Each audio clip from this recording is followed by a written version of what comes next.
The hedgehog is a person who has the one big idea and really pushes it, rules out other things, stays focused. The fox, however, sniffs around everywhere, loving the nuance and all the different things that could be found, and doesn't subscribe to one central idea. The Piketty that sold his book so well is a hedgehog. I'm fascinated, as I said, more by the rest of his work. I'm incurably constrained to be a fox. The book is fascinating, both in its central theme and in its understanding of history. The central theme is what gets the sales. He's the hedgehog. He has this grand vision of the laws of capitalism, and that has really been a huge success. What interests me is the rest of the book, which is actually how he unravels history. He finds good explanations for why we are trending toward inequality in the Anglosphere countries. The notion that we are destined to return to 19th century levels of inequality, I will not sign on to. What happens to inequality is the result of shocks and episodes.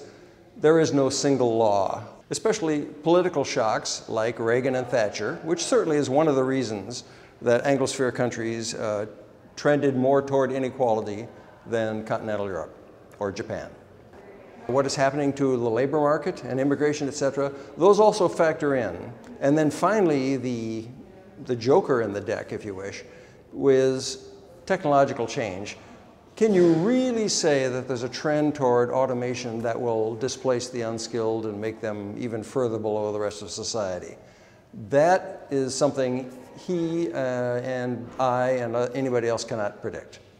Suppose you had the chance to make people equal as they enter their careers, so that they wouldn't have to be taxing some to give to others year after year after year.